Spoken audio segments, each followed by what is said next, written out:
Welcome to the Del Walmsley Radio Show. Del challenges the status quo, questions everything, and empowers you to return to your core beliefs to make your life better. If you're ready to hear the truth and get your roadmap to the lifestyle you really want, the next hour will change your life. And now your host, self-made millionaire, national award-winning investor of the year, CEO and founder of Lifestyles Unlimited, Del Walmsley. Welcome to Del Walmsley Radio Show, where the hype ends and the help begins. I'm your host, Del Walmsley, and as always, we're working on your financial freedom. My friends, I have a question for you. What good is financial freedom if you don't have freedom?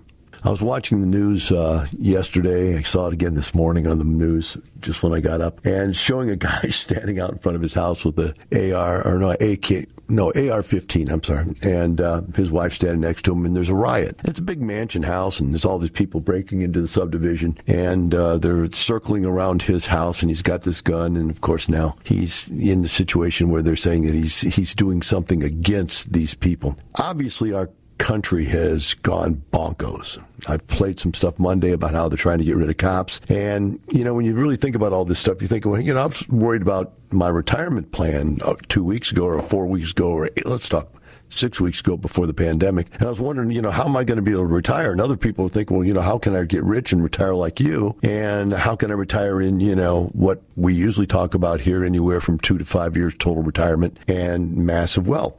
And now people are going like, but I just want to stay alive. You know, what do I do if they get rid of all the cops? What do I do if, you know, if the pandemic gets me, and the world is completely turned upside down. So what I want to do is in these tough times is that I'm going to sprinkle in every other day real estate investment information and financial information and so forth. But I want to bring in some other stuff because really when I say it's not the money, it's the lifestyle, I really mean that. And that's just not a motto that I've had for 30 years. And if you ever really get to know me, you know I'm out there living that lifestyle. The next individual I want to bring on and introduce to you is someone I met out there doing that lifestyle. My wife and I decided that we wanted to get our license to carry for firearms, and so we started looking around different fire ranges, and we signed up and we got it taken care of. But my wife got this interesting thing where I bought her this little Halle Berry gun. It's like a SIG, and it's just a small little gun. It's a self-carry gun. And so we wanted to go to firing ranges, and she drugged me into this firing range that I'd never been in before. And there sat the gun of my dreams. And she goes, Del, there it is. That's what you've been wanting. You want that gun. And I walked over and I couldn't believe it because it's a gun you normally would have to order to get. But there it was laying on the table. And she, you know, she jumped up and bought one. and she took it away. And from that point on, it's been nothing but don't look back, Sally, because it's unbelievable what she can do with this new competitive gun. And of course I had to buy one too because, you know, you got to keep up with the wife, and she just was blowing them away with this gun. Long story short, bottom line is I met a new friend out of Tony Pignato, which is he calls himself, I get a kick out of this, the CEO of Staccato Firearms. But CEO is meant to be Chief Experience Officer. And boy, was he an experience. He knows guns backwards, forwards, 20 years out of the military, been with firearms and all different types of shooting experiences in different companies for the last 10 years. But for the last 10 years now, for the last 20 years, but for the last 10 years, he's been with a company called Staccato Firearms. Some of you might have known it as STI. They changed their name because they're getting bigger and they wanted to have a better platform to work from. And I asked him to come in here today because he's got a unique view of the topics I wanted to cover. In fact, I think he covers them 10 times better than I could have covered them. So I wanted to bring him on. Tony, welcome to the show. Hey, Del, thanks for having me. Tony, we got this world where a year ago, 2 years ago, everybody was afraid of guns. Now, 50,000 guns a month are being sold in the U.S., and you can't keep them on the shelves. World's changing. Good thing, bad thing. Tell us what you see going on. Well, I think the key word in that statement, and first and foremost, thanks for having me on. It was a pleasure meeting you and your wife. I'm glad you got a chance to experience the Staccato 2011s, and I'm glad she's out shooting you right now. Well, until you get yours in your hand, and then it'll be at least a fair shot at beating her out on the range. To go back into your introductory statement, fear. That's where we are right now. And if you think about this, you talk about natural disasters or financial situations, civil unrest, political situations, rioting, rise in crime.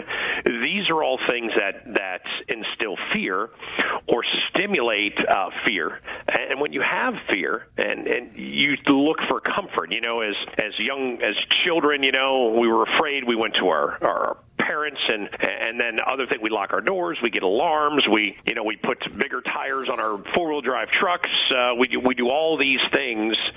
Even if you think about when the pandemic first started, people were buying food and resources and all these things we do, and it becomes a matter of how do I regain my confidence, how do I reduce my fear, and how do I replace fear with peace. So when you think about the general citizen and they're afraid, well, they're starting to look for something. How can I'm afraid somebody's going to do harm to me. Somebody's going to cause me harm, my family harm. What can I do? I can put bigger doors and bigger locks on my house. I can put bars on my window. I can put up alarms. And then the next thing is, okay, I've got all that, but now the alarm alerts the police officers, and if the police officers are busy with riots or other civil unrest, they don't have time, and then you start talking about defunding police, and so there's less police officers to handle that. Well, what people don't understand, and I've asked this question in numerous defense classes, is who's the first responder? And the answer is you. Because you're the person that's the first one to address that criminal or that bad guy or the bad situation. So people are looking. Even the people who aren't into guns, they're now all of a sudden into guns because they're like, okay, hey man, listen, I just want to protect myself. If the rest of the world had a sharp, pointy stick, we'd be into sharp, pointy sticks. Unfortunately, our means of offensive and defensive measures have progressed with technology, and so now the way that people are looking to defend themselves is with a firearm.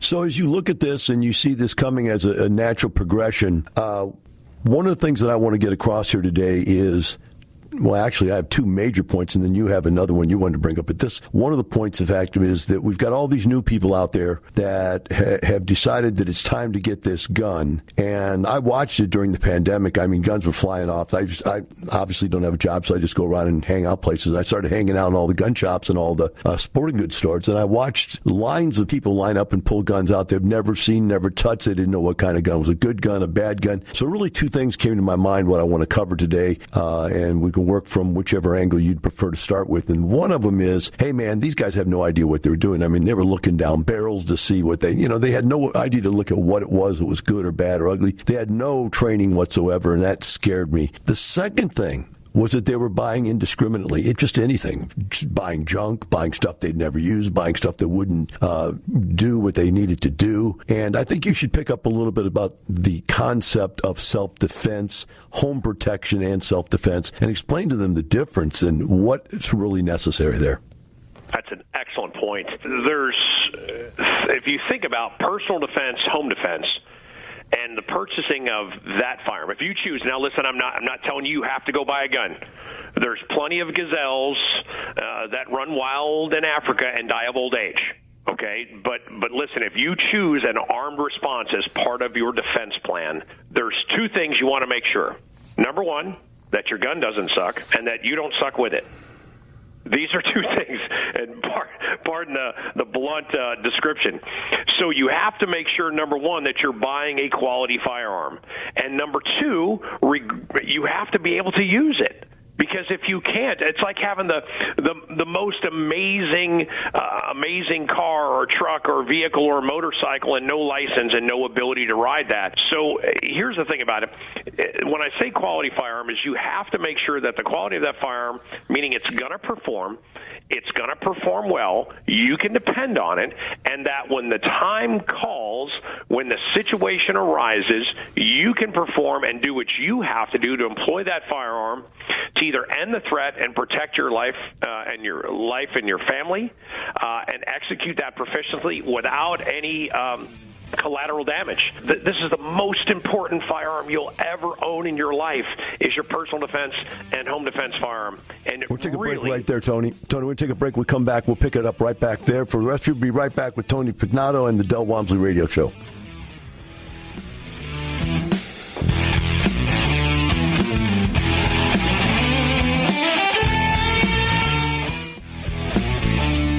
back. Now here's some more unconventional wisdom to set you free from the man on a mission to retire America, one person at a time, Del Walmsley.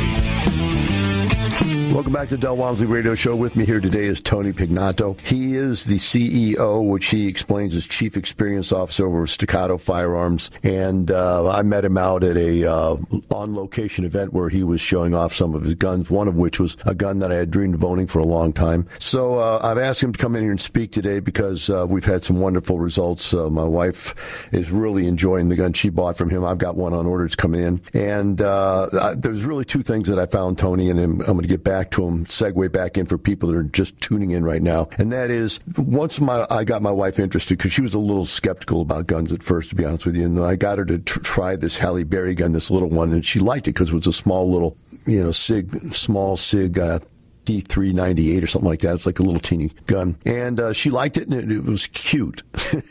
Whatever cute means, but she liked it. It felt comfortable in her hand. And I got her to shoot it. And then she picked up her son's gun. Her son's gun was a cheap gun. I won't give the name out because I don't want to slander somebody, but the thing backfired on her, clogged up, it shot. She didn't know what to do, and we ran into two problems. Number one, she didn't know how to handle guns. I had not completely trained her yet. In fact, I hadn't completely trained her enough. I taught her basic four things, where to point it, what this, that, and the other four. But the bottom line is that she didn't know how to clear a round that was stuck in the chamber, and the gun just kept backfiring on her, and she put the gun up in the air, goes, I don't know what to do, and then the gun went off and just shot up in the air, luckily not hit towards anybody. And then I realized there's two things that have to happen. Number one, we got to get rid of this gun because this is a dangerous piece of garbage. And number two, we got to get some training here. So I'm going to have you talk about the guns, because the training part is, I've had people come in from firing ranges before and talk about safety and training. I think that's the other half of this story. But the same thing is true is that her son then had this cheap gun, couldn't hit anything. She had her SIG, which was a small version of a 911, the P3 or 938. I think it's a baby 911.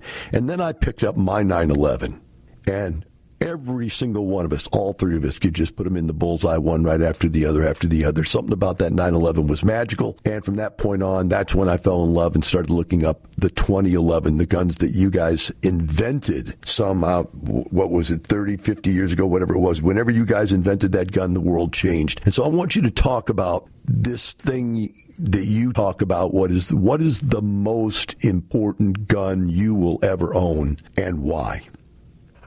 Thanks, Del, and that's a great point. We looked at an understanding that home defense, personal protection, the gun that you're going to defend yourself and your family is obviously the most important gun. Don't get me wrong. I mean, I'm sure people will argue, well, my deal rifle and my bird shotgun. Well, that's all great, but there's very few platforms that you're going to own, whether it be on your nightstand, you carry on your person, or you have locked in a finger activation safe to defend your family. That is more important than those two platforms, home defense, personal defense, because when you pull this gun out and you have to employ this firearm, remember, this isn't a competition, this isn't a game, this isn't Call of Duty. Number two, the loser in this could end up dying. So this is not, it's like Ricky Bobby said, you're either first or last. Well, in a gunfight, you don't want to be last. You want to be first. And things that you have to consider is, number one, the gun has to be quality. Number two, I have to be able to use it, and also understand that in a high-stress environment like home defense or personal defense, or assessing a threat and engaging a threat, this is going to be the most difficult thing you've done. So the platform has to be easy to use, easy to manipulate, and effective. And that's the whole ticket when it comes to that personal defense and home defense platform. Well, I see it to be true. It just amazed me when she picked up that Staccato P dual, put a scope on, or put a dot on, I'm sorry, not scope, dot. And we went out to the range, and she just started burning up those targets. I couldn't believe it. I was embarrassed. I mean, I was shooting anywhere from 5 to 10 round groups at 15 yards with whichever gun I was using. Some are better than others, But man, she was just right in that 2-inch, 3-inch, dot over and over again. What makes the Staccato, and especially the 1911, 2011 platform, what makes it so much easier to shoot, Tony? Well, it's, when you introduced me to your audience, you talked about the chief experience officer. Well, here's the cool thing about it is I'm the Paul Revere. I get to go around and the key point being experience is I get to take the world's best shooting handguns and I get to put them in people's hands, whether it's customers, potential customers, new customers, or even enthusiasts that just want to come out and try the gun. And so that's actually how you and I met, is coming in and being able to experience that platform and see the difference when you use a Staccato 2011. Now, of course, we're using the 1911 operating system, which is tried and true. It's an amazing accuracy. It's always has amazing triggers. It's got 2 safeties on the gun. Tried and true platform and design, very dependable, very, very accurate, fast cycling platforms. What we did is we created, and this was about 26, 27 years ago, we created a modular frame and polymer grip, which means you basically have the top of the gun is a 1911, and below that we've integrated a modular frame polymer grip.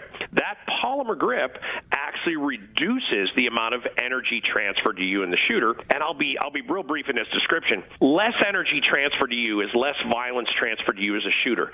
It's less energy that pulls the gun off target and affects you as the shooter when you're trying to apply the basic fundamentals of marksmanship.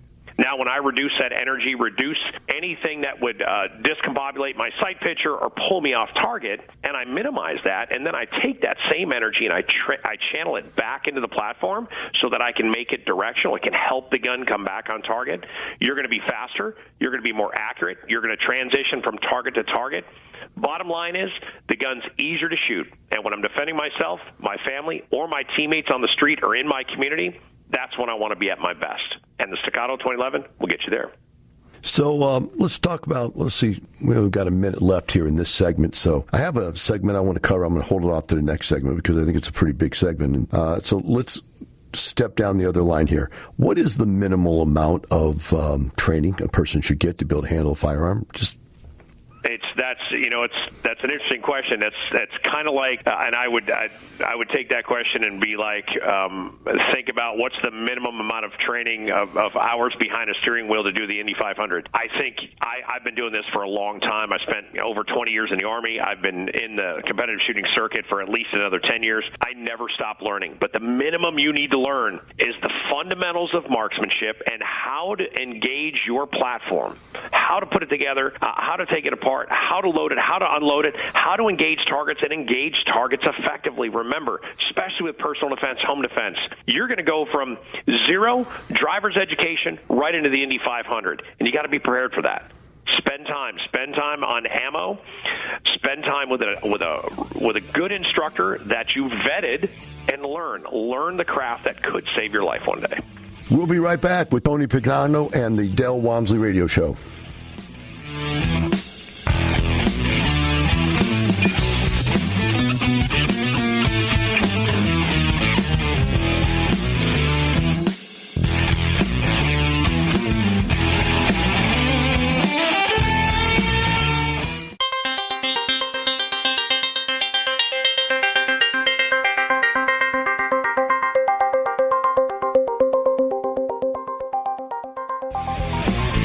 Welcome back. Now here's some more unconventional wisdom to set you free from the man on a mission to retire America, one person at a time, Del Walmsley.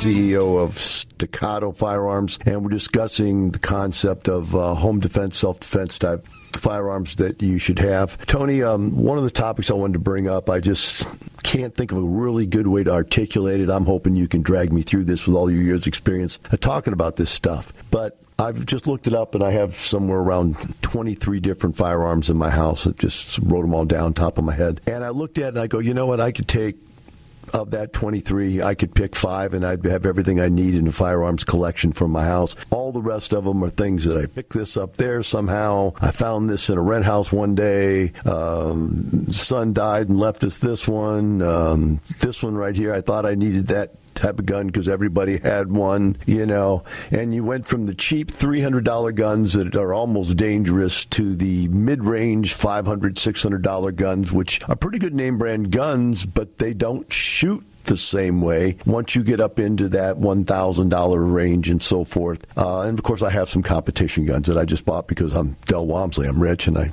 wanted a $6,000 gun that had a compensator and crazy, it's a toy. Beyond that, what I'd like to do is save people from buying all these junk guns first. Is there any real logical reason to go out and buy a $300 or $400 gun? I mean, are you really accomplishing anything with that, or is it just my arrogance of having enough money to be able to afford whatever I want? Just to know that I feel really bad that I bought all this junk before I bought something good. Help me out here, man. I don't know how to explain it without it sounding arrogant. It's kind of personal because I'm embarrassed to say I bought all these guns I really don't like owning.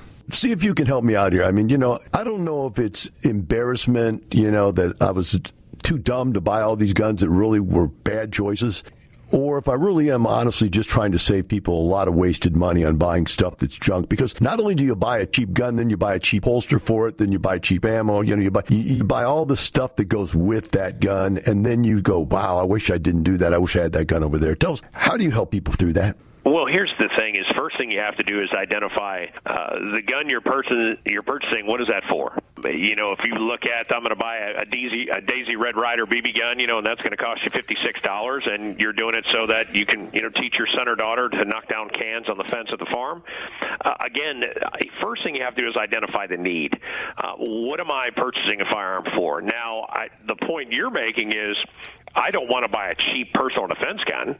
I mean, understand this, that's not where you want to look for a Groupon. That's not where you want to cut corners. The gun you're going to save your life with, or your family's life with, or your partner on the street, that's not where you want to look back and go, yep, I should have bought the more expensive gun. Because again, you're going to be saying that from a hospital. So understand, if you're talking about a personal defense gun or a home defense gun or a tactical firearm you're going to employ in your duties or in your activities as a law enforcement officer or an operational guy, obviously that's not where you want to cut corners. To buy an inexpensive, little .22 to teach your son or something to go out there, or daughter to go out there and shoot, there's good guns out there that are sub $400 that work really well for that discipline or that use.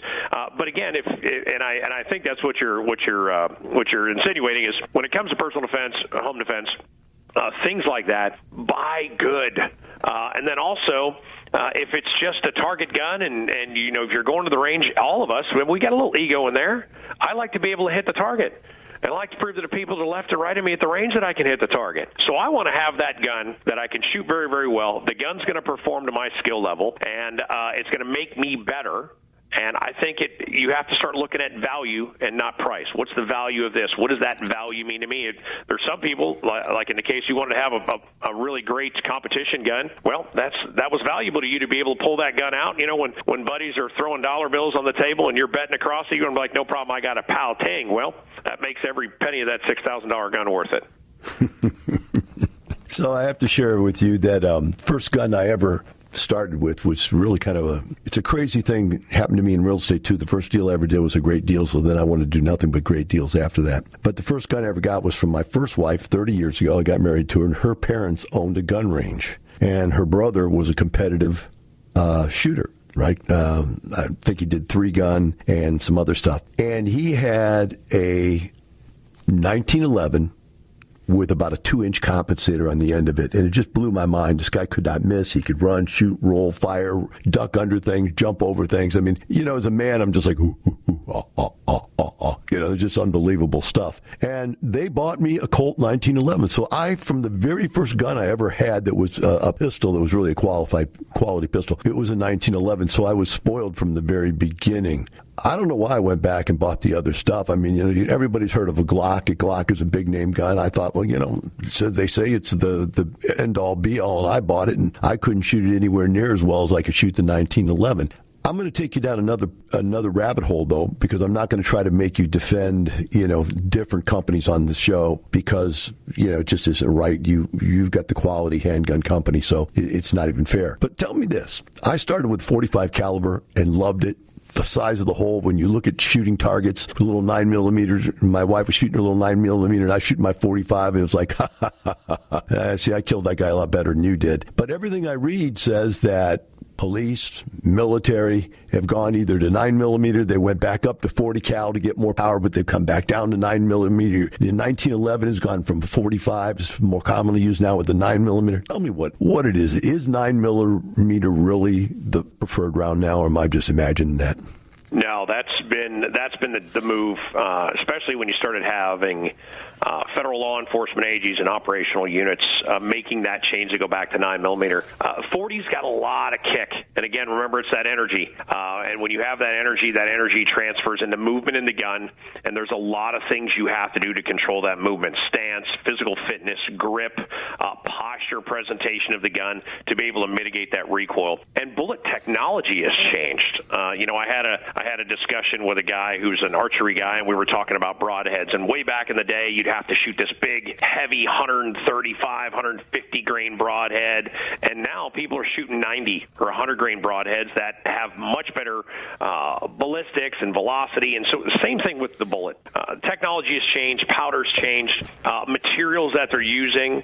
It's just gotten better. And so if I can have less recoil, less energy, not everybody has the benefit of shooting a Staccato 2011 and having 30 to 60% less energy transfer to you. So, people are out here shooting these polymer guns and lightweight guns that have all that energy transfer into the shooter. And so if I can reduce the energy, I can increase my capacity, and I have better ballistics out of the 9mm, it's a no-brainer. And that's why you're having departments, federal agencies, operational agencies that are moving back to that 9mm platform.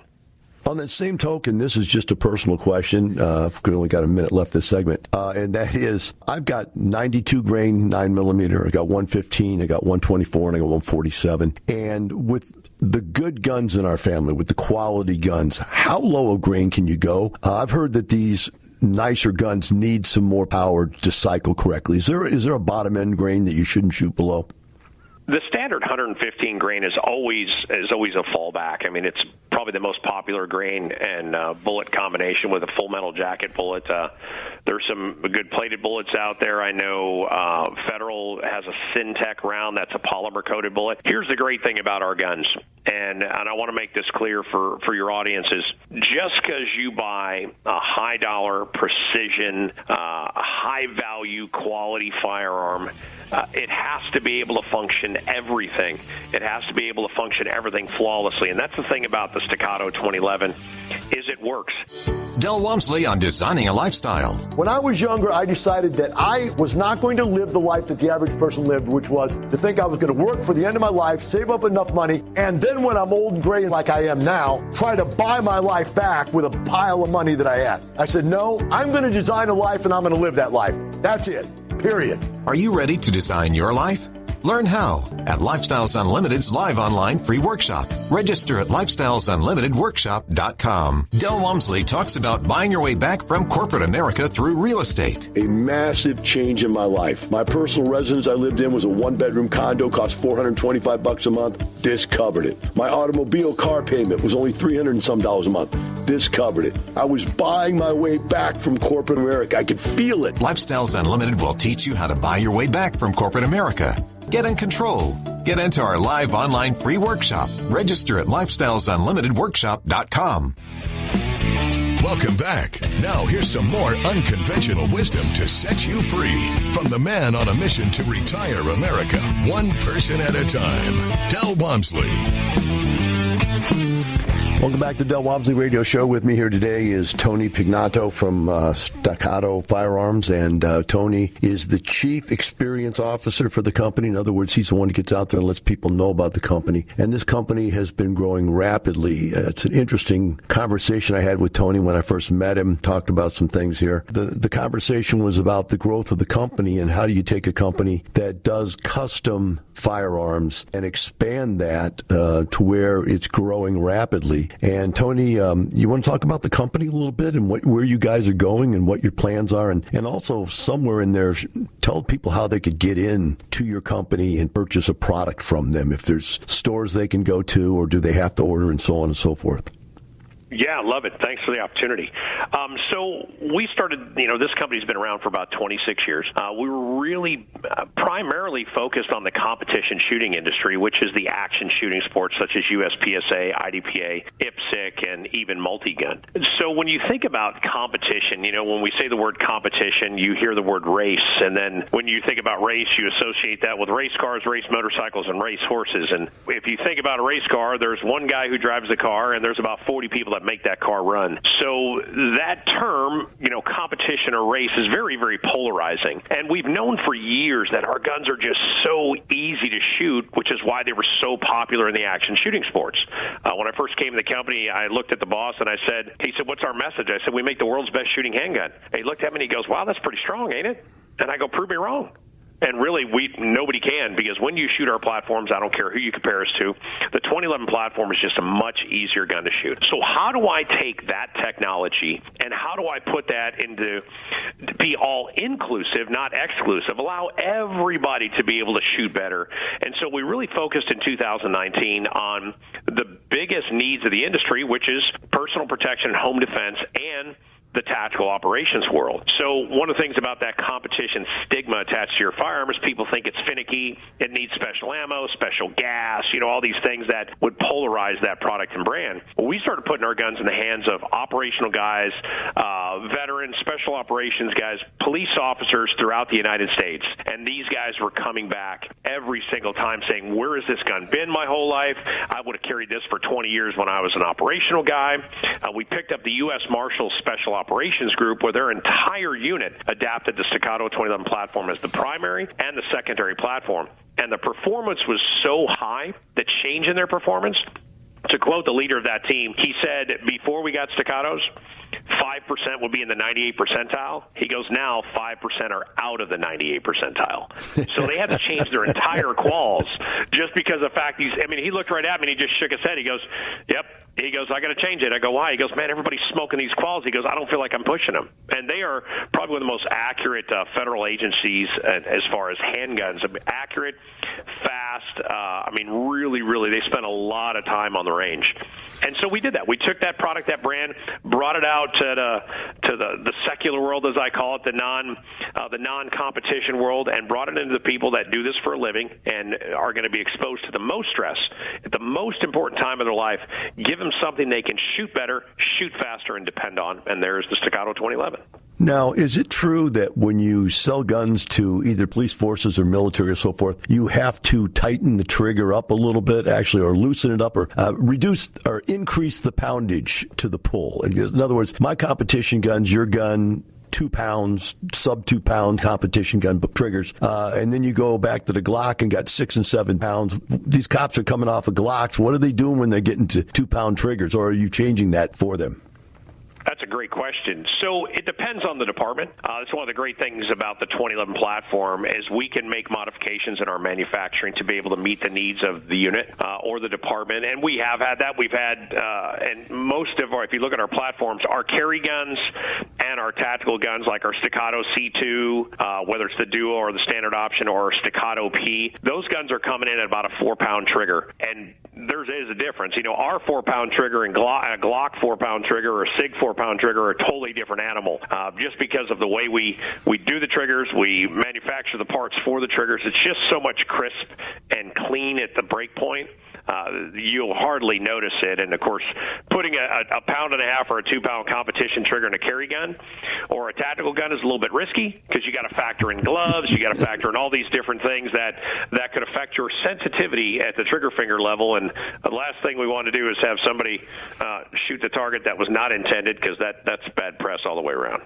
I have to admit, when I first got mine with those type of triggers, there was 1 or 2 times that somehow a bullet went off at the top of the target that I didn't remember pulling the trigger for, right? Bam! It's amazing. But yeah, that 4 pound trigger on the Staccato P is still very, very crisp. And what's really nice about it is not only is it crisp, it's straight drawback. There's no what do you call it, pull up or, lag before you hit the wall type of thing. Whereas in that Glock, there's just like this long.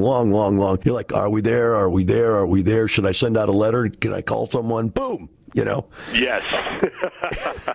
That's there's 2 parts to the second part of your question about we do have a website. We have an entire network of dealers throughout the United States. All that information is on our website. We also do have, if any of your listeners or people out there listening to the show, besides your regular listeners, we do have a Heroes program, and the Heroes program is designed specifically. Obviously, we're a veteran-led company. We are 100% American-made. We're right here in the great state of Texas, in Georgetown.